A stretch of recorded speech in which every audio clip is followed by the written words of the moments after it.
Welcome to Fire and Fever. We're still heating up, maybe even boiling now, because the players are looking at this shiny offer from the league and saying, nice try, but we're not dunking that one just yet. This is one of those plays where the shot looks perfect, coming off the fingers, gorgeous arc, great rotation, and then it hits the rim. Bounce, bounce, and we all hold our breath and lean forward, hoping gravity is on our side. Right now, the ball is wobbling, and here's why. The league came in with big headline numbers, over $1 million for the starters, 220K minimums, average salary jumping from 102K to 460K. On paper, that's a monster leap. 4.5 times the average, more than triple the minimum, and for the top tier, it's almost like adding a whole other zero compared to where the league started 20 years ago.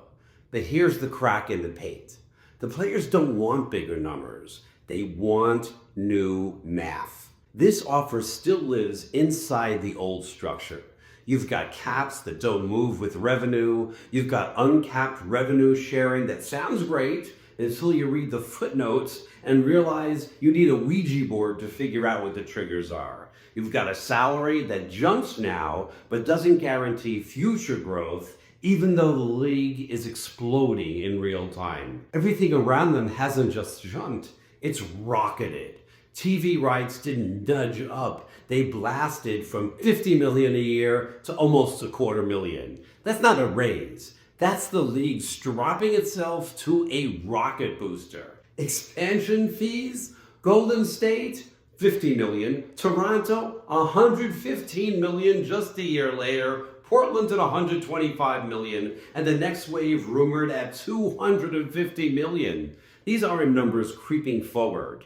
They've ignited their secondary thrusters. Team valuations doubling, tripling. The New York Liberty jumped from $200 million to $450 million in a year. The Valkyries hit $500 million before finishing their first training camp. This is explosive growth, literally. Attendance, record smashing. Merchandise, surging triple digits. Social media, out of the atmosphere. A Caitlin Clark clip gets more views than some entire NBA games. That's not a moment, that's a movement. League engagement is behaving like a tech startup, not a 28-year-old sports league. So the players are asking the obvious question. If everything is multiplying by 4, 5, even 10, why are their salaries locked into fixed growth again? That's the heart of the standoff. This isn't about whether $1 million is life-changing. Of course it is. This is about the structure of the league for the next decade. The players want revenue sharing that behaves like a living organism, not a photo in a frame. They want a system tied to the league's actual financial heartbeat, because the league isn't just growing, it's on fire. And look, the players aren't asking for anything wild. They're saying, if teams are worth $500 million and the league is about to print a historic media deal, why should our salaries be tied to last year's math? Hard to argue with that logic. They're also looking at roster limits. Remember last season when teams were playing with 11 healthy bodies and duct taping rotations together? Yeah. Players want breathing room, IR spots, real benches. They want teams to be able to go over the cap when injuries strike. That's not luxury, that's sanity. Look, the structure is still the old model. Caps not tied to revenue. Vague, uncapped revenue sharing with mysterious triggers. A system that gets into the air now, but doesn't fly with the league. Roster limits that make coaches play Tetris with 11 healthy bodies. No clear over-the-cap flexibility for injury chaos mid-season. Bottom line, the league offered bigger numbers while the players want a better system.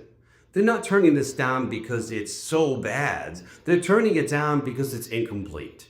It's a beautiful house, but built on a cracked foundation. And the players are done living in houses with foundations from the PCC, that's the pre-Caitlin Clark era. The owners are making big bets, $250 million bets, and the players want a slice that scales with that. Not just today, not just this season, for the next 5, 10, 20 years of growth. This ball may circle the rim a few times, but I say it's going in. I still think both sides want a deal too much to let it bounce out. There's too much money on the line. But right now, the players are saying try again and add the revenue tie-in this time. If you like this breakdown, hit the button, ring the bell, whisper to the algorithm, whatever works. YouTube listens when you nudge it. During the year, I'll be doing live, on fire discussions, and I'd love to hear your thoughts in real time. But YouTube only lets you know if you subscribe. And please, please comment. I read them all and appreciate the fire you bring. In future videos, I'll continue to cover the Not Yet a Strike. I'll talk about Coach Alex's evidence-based approach and what I think about it, and a lot of other fun topics. Also, let me know what you're interested in, and I'll talk about that with you as well. Time to get fired up.